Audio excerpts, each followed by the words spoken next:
So, Bill, our old friend Jeff Beck died last week. Uh, were you familiar with him? Did you know his music very well?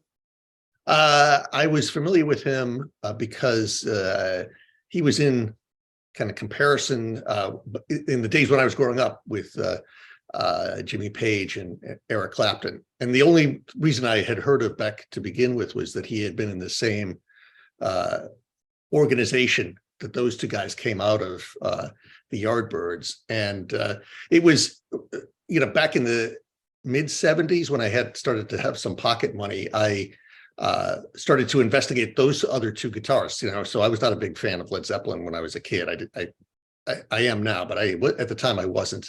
But Clapton I liked, and then Beck I would always hold those solo albums in the mid 70s in my hand, and then I would, from what I could understand, most of them were instrumentals, and I'm like, that doesn't make any sense to me. So, I didn't really spend any money on Beck, and then 20 years later, I started to pay attention, and I was astonished at how good a guitarist he was. I mean, everybody said he was a good guitarist, but they say that about a lot of people, and it was astonishing. I mean, he had a whole different approach, and one that I actually found over the years, I found it to be more exciting and energetic and intriguing than Clapton or Page's stylistic approaches. He's a far more experimental kind of guy and much more interesting as far as that goes. Yeah, I didn't know him at all. I knew the name when I was a kid, but it's just not an area of music that I really ever pursued as a kid. I mean, when I was in high school and he was. I started to say he was big when I was in high school. He was never big. He was never right. popular, at least here in the States. And that whole Clapton, Jimmy Page, Yardbirds, Jeff Beck area is just something that I just never. I never went down that road. I was more, I was listening to the Doors back in those days. I was listening to Joe Cocker back in those days, Grand Funk Railroad, and I just the blue stuff never appealed to me, and still to this day it doesn't. And I can listen to it now, and it's like it doesn't do anything for me.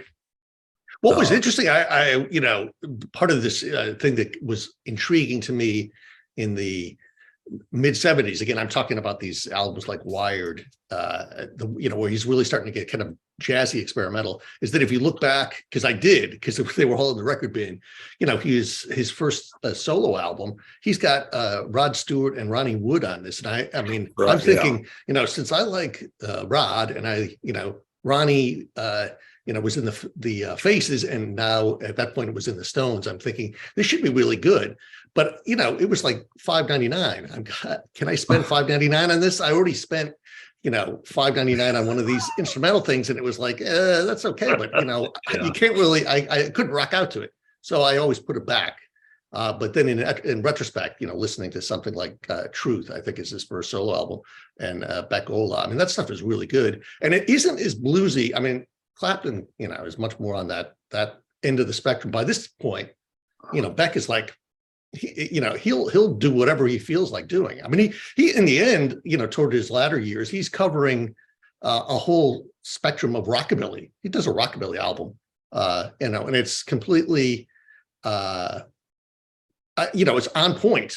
I mean, not that you want to hear, 20 rockabilly songs, but a lot of them are, things, because he was a big fan of Cliff Gallup, who was Gene Vincent's guitarist, and he was quite influenced by that style. So he can replicate it and then kind of ramp it up his own way.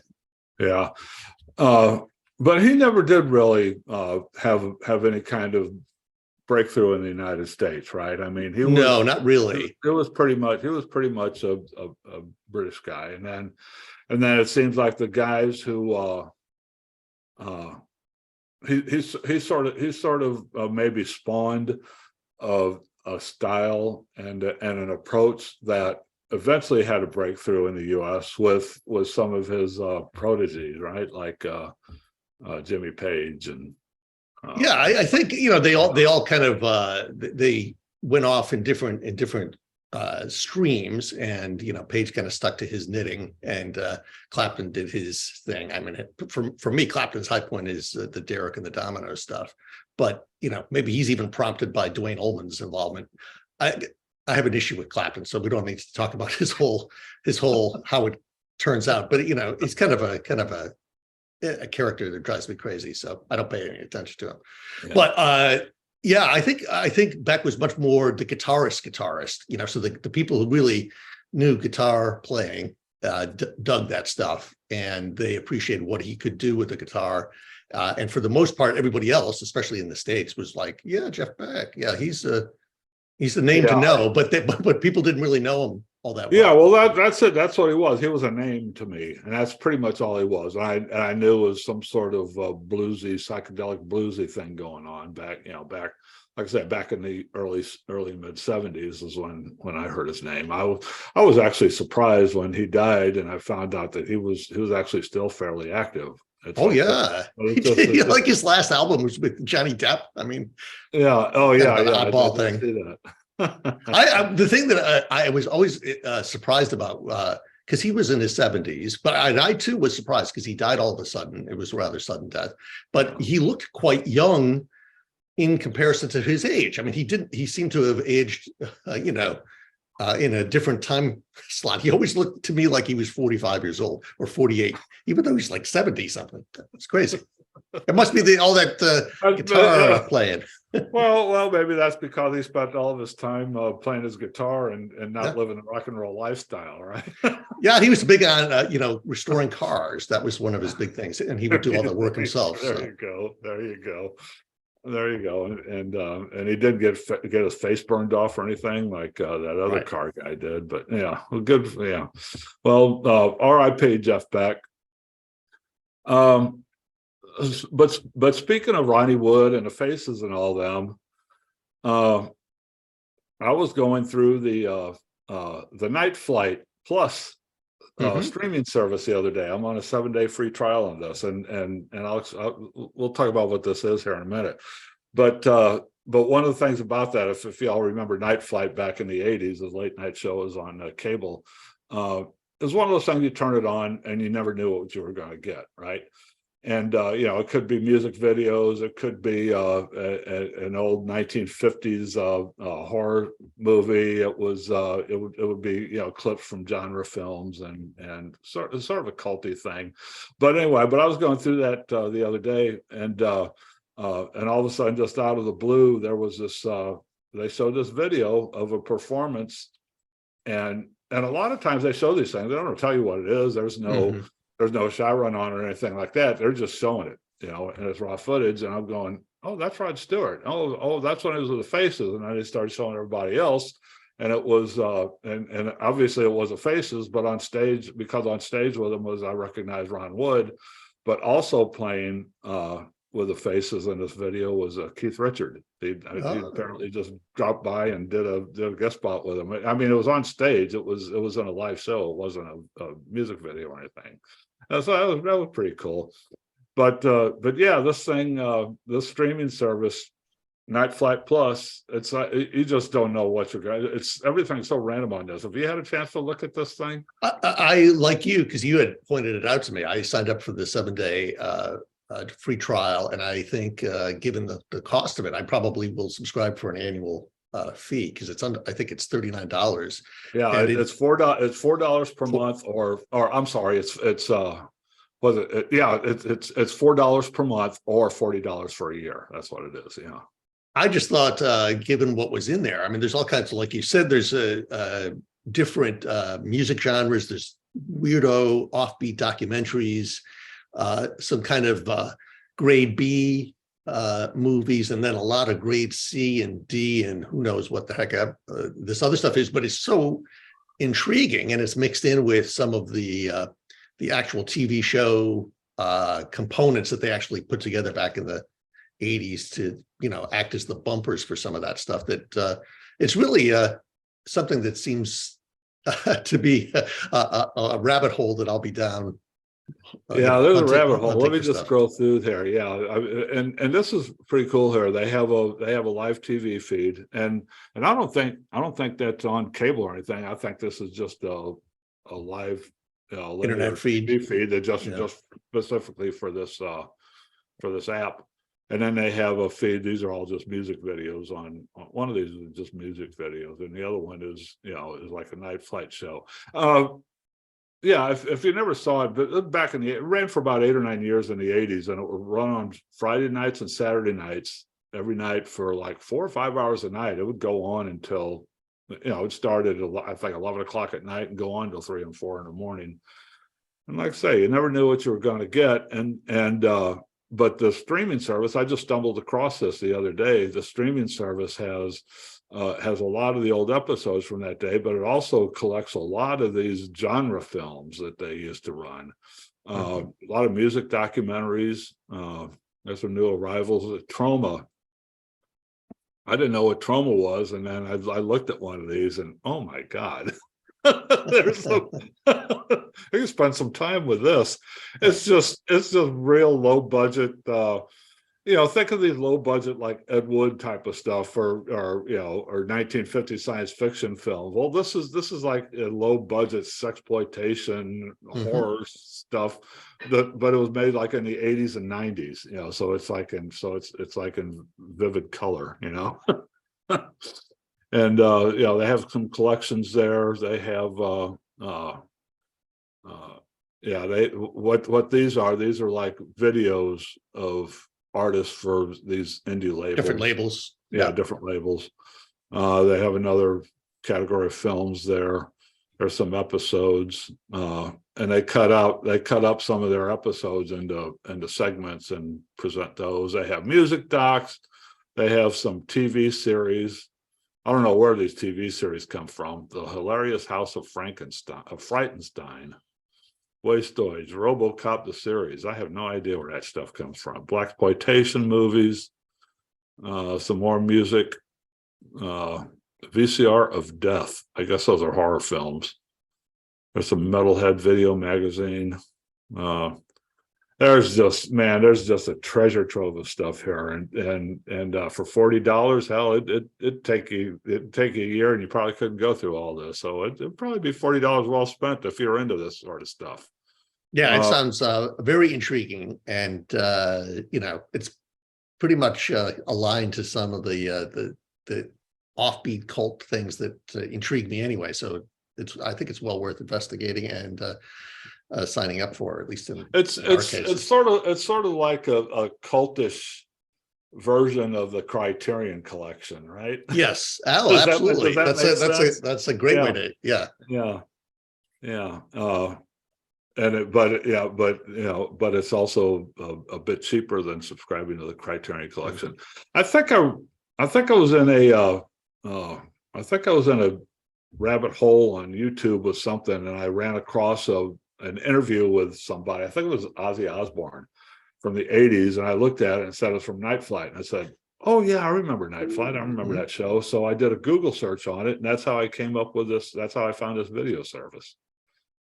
Yeah, it's a good find for sure. I'm glad you pointed that out. And then I told Bill about it because it looked to me like something that Bill would like. Yeah, I did. They give you a 7-day free trial. You go ahead and sign up for it. You sign an account. They give you a 7-day free trial, and then at the end of the 7 days, then you either have to buy it for a month, or buy it for a year, or you can cancel it and not get charged. So check it out.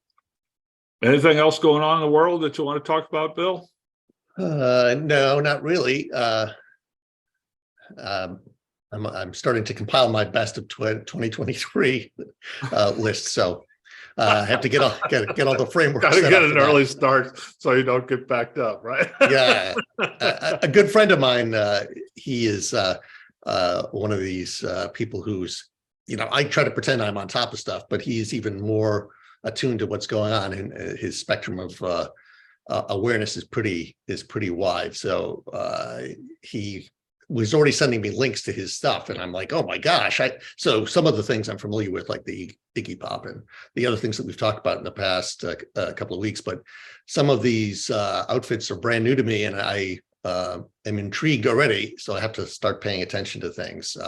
So there is a certain degree of competitiveness when it comes to making sure that you're at least aware of things, and then I can make my own decision about whether I like it or not. But I do want to think that if I'm not aware, that I will at least investigate it, especially if someone whose taste is somewhat aligned to mine recommends it or is interested. I wonder if I should be too. I see where you mentioned Iggy. I see where Iggy's making the mainstream media rounds these days, plugging his new album. Yeah. He was on Jimmy Kimmel last week. I saw a little snippet of that video. It was on YouTube, and I got kind of irked right away. I mean, I didn't listen to the song. It's my favorite song off the album, Frenzy.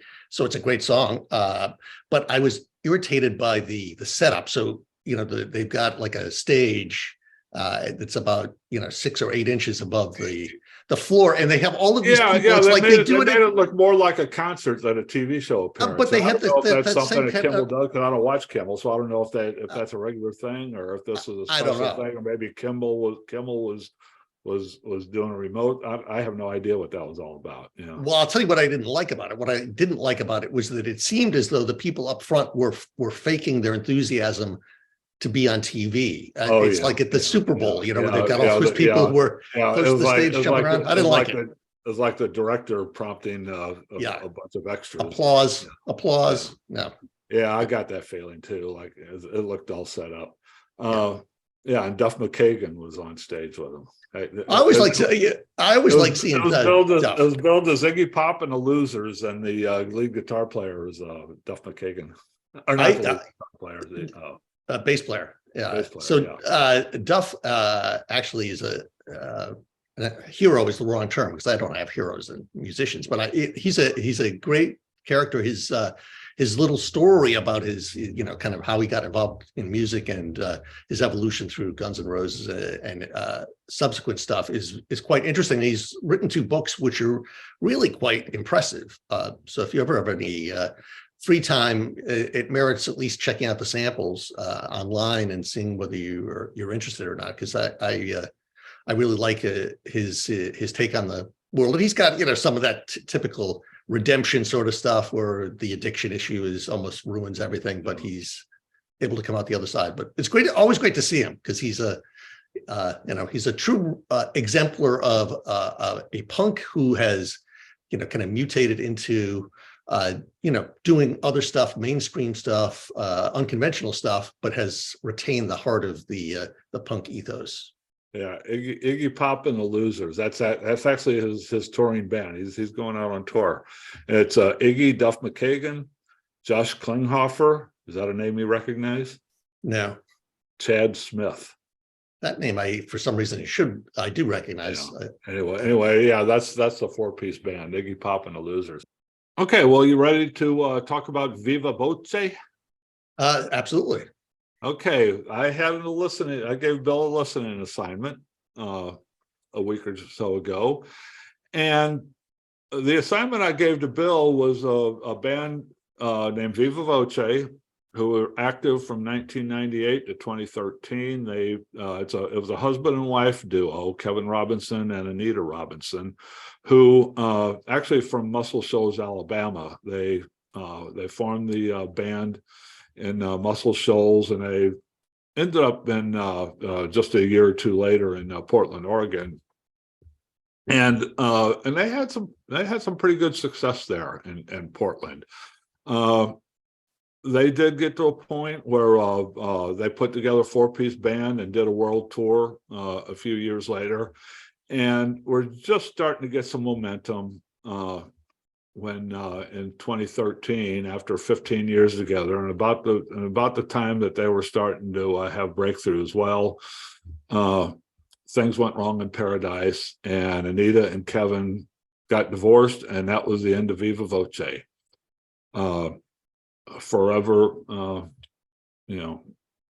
forever stuck in obscurity, I guess, because they just never had that breakthrough. They were on the verge of it, but it never happened. But anyway, it was a band I stumbled across back in the day, and I always really liked this band. They recorded 6 albums, 6 full-length albums, and I think probably their best one was their last one. It was released in 2011 on Vanguard Records, and the title of the album is "The Future Will Destroy You."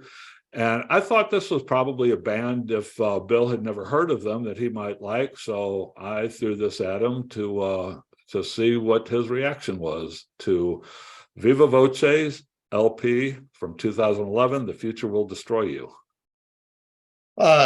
Well, it's true, Scott. I had never heard of them. And I guess the future did end up destroying them, at least in terms of their relationship. And it is unfortunate because I'm surprised that I had never heard of them, given the kind of music that's on this record, which is something, it's kind of an assortment of styles, but they're all styles that are interesting and very very much aligned to the kinds of things that I really like. And it's very difficult, I suppose, to go back in time and recall times when a 2-person band was not as uncommon as you can find them today. I mean, there are over the course of especially over the last 20 years, with the White Stripes and the Black Keys and the Ravenettes, and there's even 2-person bands that probably a lot of us haven't heard of, like Black Pistol Fire. That if you haven't heard them, you probably wouldn't have. You would be surprised that the 2 people can make a lot of noise and deliver it in a way that can be quite compelling, and that's what Viva Voce does here. So it is Anita is the guitarist, and she's kind of a monster guitarist. She can play the heck out of the instrument and really drive the sound. And her husband Kevin is the drummer. And as Scott said, they do round out the band when they're on the road and in the studio a little bit, depending on what needs to be done. But they can do most of the work themselves. And they, on this particular record, they've got stuff that starts out really strong. Plastic Radio is the first song on the album, and they hooked me right from the get-go. I mean, it's kind of a 2-chord song. I mean, it just kind of burns along. There's a lot of guitar feedback in there that, from my perspective, if you are intrigued by the shoegaze, dreamcore, all kinds of Mazzy Star, My Bloody Valentine kind of sound, where you've got a nice melody that is buried in all kinds of other stuff that seems somewhat extraneous, but all comes together, and that's what you got here. And it kind of, there's a little dip, I think, in the next couple of songs, which are good, but not necessarily as compelling as the leadoff track. And then it picks up right away. And that the whole follow through is, lots of compulsively agreeable tunes, Diamond Mine, kind of this bass line that drives it, and it's murky, No Ship Coming In. Is much more, I kind of think it's like an acoustic kind of thing. Again, it's like all that's a real atmospheric. It is. It's processed vocals, but in a really good way. I mean, I think that was fantastic. And then The Future Will Destroy You. That one is that's where Anita's really going crazy with the guitar. It's a real thrasher. So as far as bringing the title song to life, they certainly do it with that track.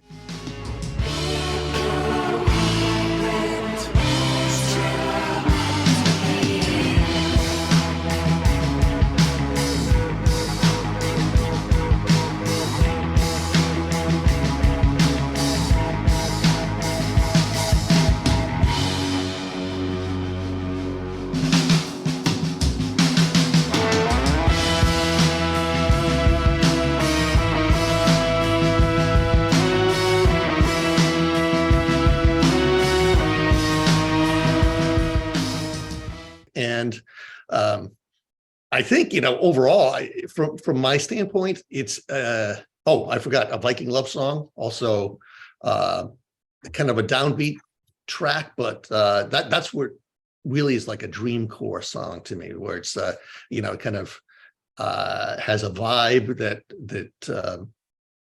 kind of lingers, and that you are kind of dragged along through the whole story of what's going on. It's all to me. There's nothing insanely catchy, but everything is really good, and it is definitely a record that you can play, as I did. I played it 4 or 5 times, and about 3 times in a row, because I was surprised at how good it was. And again, it's what was fantastic as far as I was concerned is that there was this LP out there that I had never heard of. And it was like finding a brand new record that just came out. So there's a whole discography there that you. I know. So I'm going to explore it. I did play Wrecking Ball, which is, I don't remember which album that comes off of, but that is a insanely catchy song. That's a different album. So I don't really know the discography yet. I will go back through it and kind of see how they end up at this particular point. And it, as you said, Scott, it's really unfortunate.